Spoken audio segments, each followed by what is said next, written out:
So this is part 2 of the protection magic with the Shem, Archangels and so forth, and my request is for a harmonious outcome. And it's not a curse, it stops a change of action, willingness to change pattern. When I did my consultations last night with the angels, this is what came true. And family, etc., asking for constant support during this time with emotional shielding, courage, strength, love, archangels for boundaries, calm, protection, and a projection of authority demanding respect with clear messaging so they can get their messages heard, so that he will hear them and understand them, and communication, and the angels helping them to showing unity.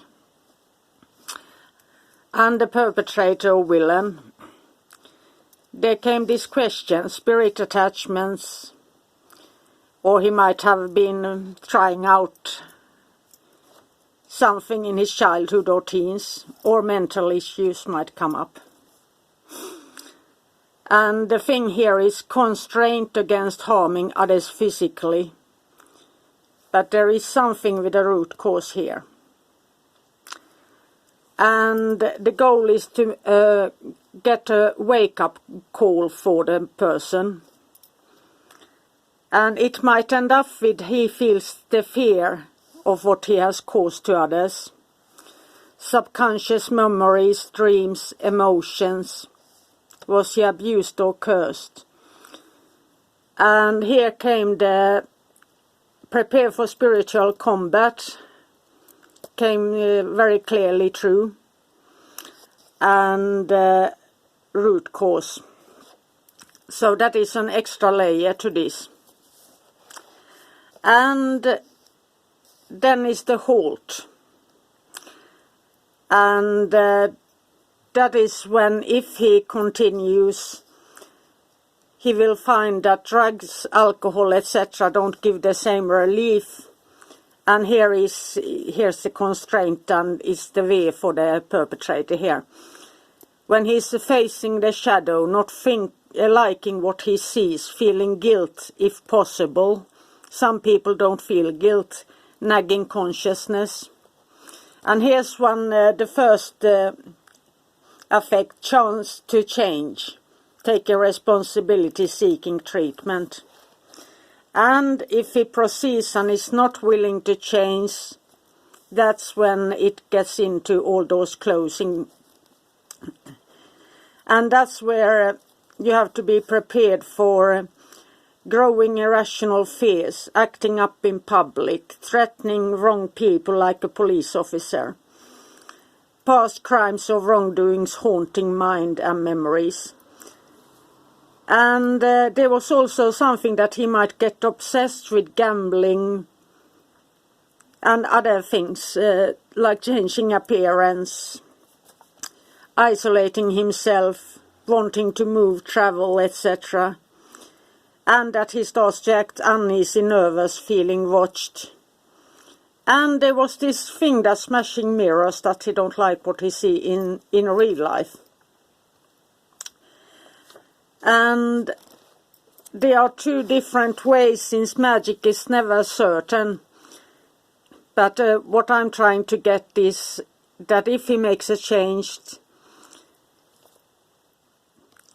he can choose to change and make up, pay dues, ask for forgiveness, confess to lying and manipulation. And that, in that case, there is support for peace, harmony, a better life and new friends and job and so on. And if not, he might start to feel that he wants to move, making a fool of him in public, which might end up with going to jail or confession or paying your dues, making amends and so on. And be forced to treatment. The spiritual torment is getting up here. And there were also some other things that came up later on. Extreme spending. He can spend on counter magic, buying things he can't afford, like a new car, whatever crazy acts, and strange outbursts of behavior. And some females sometimes get plastic surgery during this stage. And then there's the change of daily routines, fear of darker light, music taste might change drastically. And there might be a thing that he needs constant company, fear of being alone, fearing human interactions, isolation, eating, drinking, sleeping too much as well. And the worst outcome, where I'm prepared to fight for his case. We are in the divine court, so sometimes you accuse, sometimes you defend. But since you take responsibility for your actions, I'm also prepared to do this. And that is when he starts physically feeling weak, like he sleeps but he's feeling tired when he wakes up. Bad dreams, feeling the spiritual torment, losing friends, family, job, and so on. And some people might feel like they are in a pressure cooker. Emotions rise, anger, fear. They feel desperate, and that's a situation we don't want really. So that's why I have to be prepared to do some help for the person in quest. And here's the ritual outcome that I wrote down yesterday after the... First, of course, is the prayer, connection to the divine court. And then angels that I do is to protect the defendant's family member, those who make the request. And the day after, it is connection to the angels or angel for the accused. Since there is something that he may be quite connected to his holy daemon instead of his holy guardian angel in that case. Or that he just is living his animal self rule. And there's the Archangels and the Shem angels in this case. This can be any other deity, whatever you work with. And ritual 1, connect the angels for those who are making the request and for the family members, persons, place, etc. Setting up boundaries so they don't cross into your yard and so on. And ask if there is a backlash that it will affect you only. That means me, since we are taking full responsibility here. Ritual 2. After everything this is set up and going, ask for teaching, guiding angel for the accused. And here is no need for birthdays in this case, since that will happen. He gets like a defense lawyer when he's accused, but I make a request that he gets one. And take full responsibility for your actions. Don't judge. Traumatic root cause is what I'm prepared for. And then there might be something like pack curses or mental illness. That makes him to make the bad decisions. And not hearing, and that's when you have to have his angel on the side, so that angel can ask you to connect to another angel who can help him with whatever that is. If there is a demon that needs to be bound on his sake.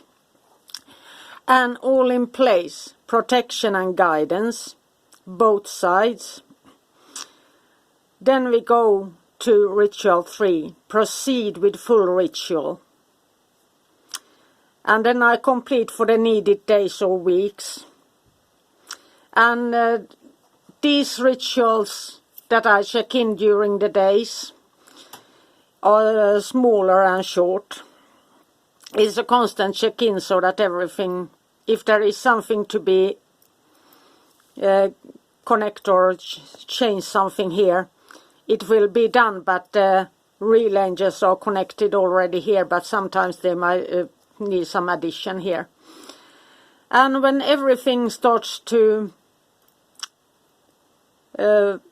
it's going and it's set, then it's the ritual for final ritual completion and gratitude. But as usual, you might get, let's say that the magic works for a year or longer, so you might get a feeling that you should do a ritual, something,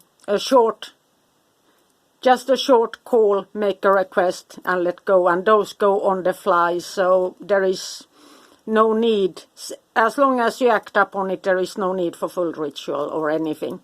It is just to start the whole thing, and then the rest is going on, and when it's needed you just do a 10-minute ritual and keep on feeding to the magic there. And that was about all for now, and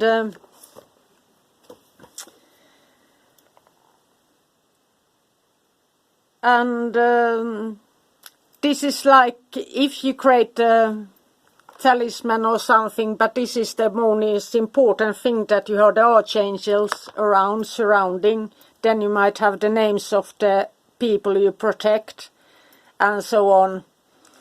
And if I create one, I won't show it, but it usually is quite similar to this one.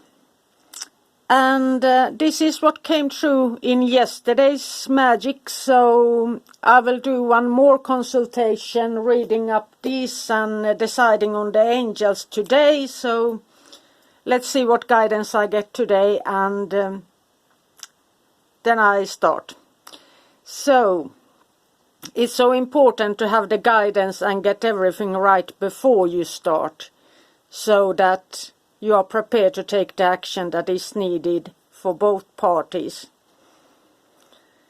And it's so easy for a human to connect to a demon, that I suspect is something that his animal, his lower self, is quite connected naturally to acting out up and wrong. So if he's been feeding into that, he might have a stronger connection to the demonic side, and in that case there might be a need for binding or negotiation with that demon. So I know already that there is something that is affecting him, and so I don't know which one yet, but I know there is something there, and but that is something you also should consider when you take on something, that are you willing to do the work, and I got a yes that I'm going to do the work. Vevalia stands behind me, and if there is a need for binding, then it will happen. And it's not me who chooses the binding. It is that many cases when you work closely with angels, they do it. It works by itself. Once the magic gets working, when you choose the names. So the magic started when I started to write down the papers and think about it. And this is that the magic is already happening, even if I haven't done all the rituals. And that's why you need this foundation, to make sure that everybody gets the help and protection they need, so that they can change. And that was all for now, and let's see what happens in today's ritual. Have a magical day. Bye for now.